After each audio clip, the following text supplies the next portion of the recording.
Animal Man Annual Number 2, written by Jeff Lemire, art by Travel Foreman. So this is set in between issues 20 and 21, give or take, somewhere around there. Basically before the main plot kicked off in Animal Man.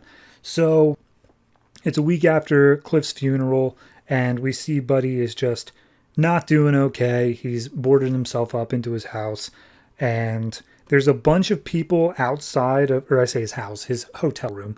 There's a bunch of people outside the hotel who are like holding up signs of support and like, oh yeah, we love you, blah blah, evolve or die. We care about you, Buddy, and news anchors and stuff like that. And Buddy's just like doesn't want to do anything with that. So he jumps out a window and sneaks his way down to the convenience store.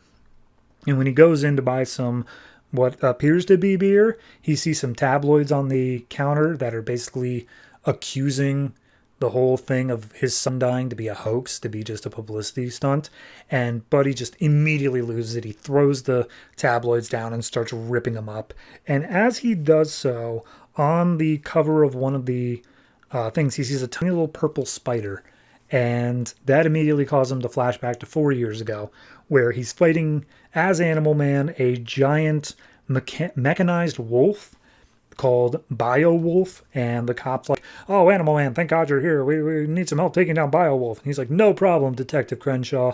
So he uses his animal abilities to overcome Biowolf. He uses the power of a ram to just hit it dead square in the chest, which breaks its armor and transforms it back from a giant wolf into a man.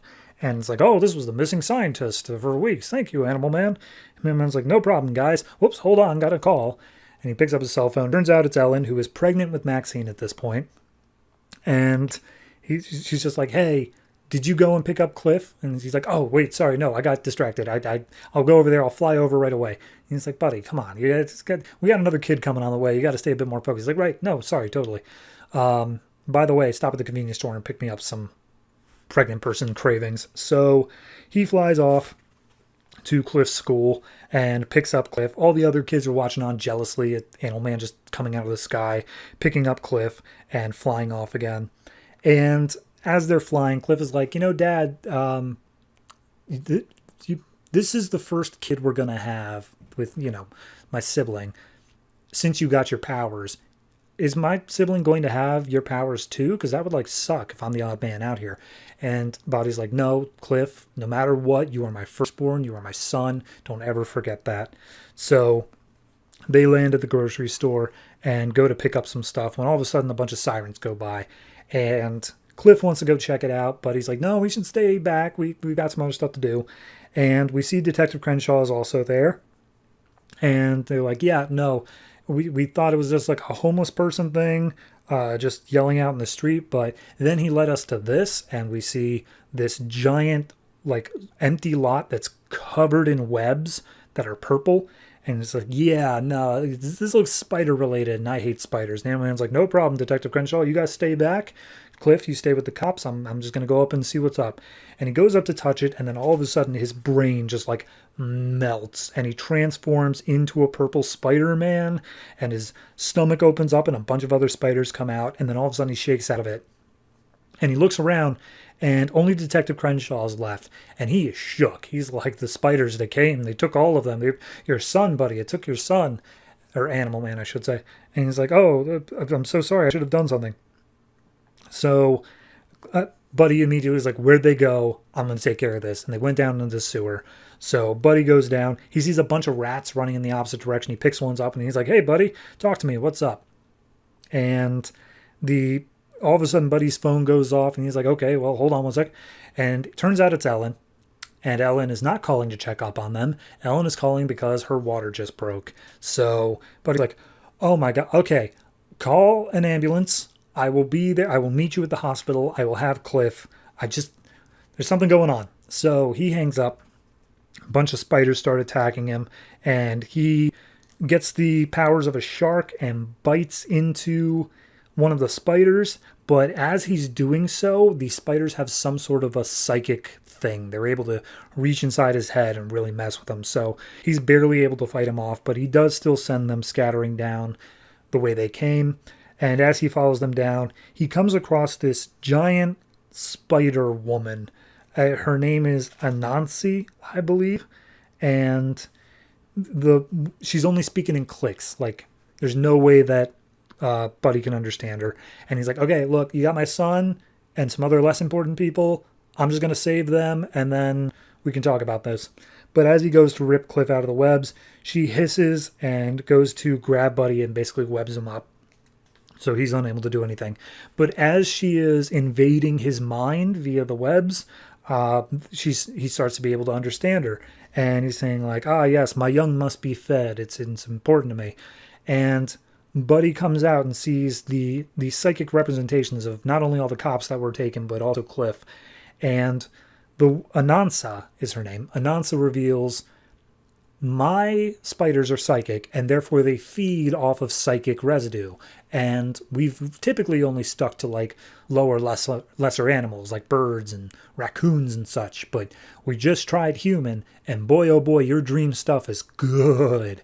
And Buddy's like, okay, I get it. I understand. You want to protect your children. I too want to protect my child. That is my child there. So how about we come to an agreement? And he says, you guys, I will let you go. No fighting. I will just let you leave. You have to let these people go. And he's like, okay, but like, can we keep their dream stuff? Can we keep the dreams that we've already eaten? And he's like, go for it. You can keep the dream stuff. Just let them go. And so the Anansa agrees, lets them all of their psychic bond, and makes her way out. And as everybody's coming to, nobody remembers what happened. They just remember they were taken by something, and that they all were having really good dreams and they were enjoying their time. So everyone comes to it and is just like, okay, great. Everyone cool? And Cliff is like, yeah, should we call mom about this? And immediately Buddy's like, oh, crap, your mom. So grabs Cliff, flies out of the sewer, tells Crenshaw, like, yeah, everyone else is down there. I got to go by. And flies off to the hospital, uses the speed of a cheetah to roar down the halls.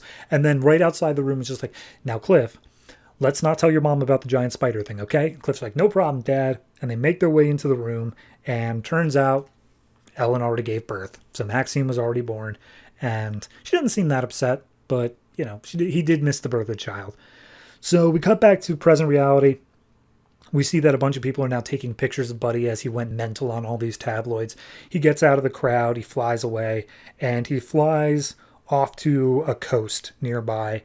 And he's like, I'm tracking her down. I can still feel her in the red. She's like still there, kind of. I can feel her pulling psychically. And he enters a cave, and inside are a bunch of purple spiders. And as he makes his way in, he sees that the webs all contain things like birds and raccoons and deer and such. And Nansa's like, oh, hey, it's you again. What's up? And he's like, hey, yeah, you remember me. Great. You remember my kid? He's gone. And I was just kind of wondering, and Nansa's like, you want me to give you back the dream stuff that your kid had? And he's like, yeah, I just want to see it. I need to know what he was dreaming. And so Anansa gives the dream material back to Buddy, and it's a full-page spread of just him and Cliff flying through the sky with Cliff wearing Animal Man's mask. And Animal Man thanks Anansa, just saying thank you so much for this, as he curls up in the fetal position inside a web next to Anansa. And that's the issue. It's a downer and a half. I'll give you that much, man. It is heavy. I really like it. I've been wanting more Travel Foreman art. Obviously, he stopped after the Rot World stuff, but like, man, it was so nice to see that period when he transformed into the purple spider. It looks so grotesque. And then you add on this idea of like, you've got a villain that's not really a villain. It's just part of the animal cycle. It's its own thing. And it's just trying to look out for its kids, and Buddy and it come to an understanding, and it comes back in this super painful way at the end. Great story. Absolutely love it. Obviously, you kind of need to know what's going on in Animal Man to really get it, but even if it's not a totally standalone story, it is great just to pick up on its own, and it's a hard-hitting one. So overall, I'm going to give this one, I'm going to give it an 8.5. I think it's really, really good. I cannot speak more highly of it for what it is as an annual. So, yeah.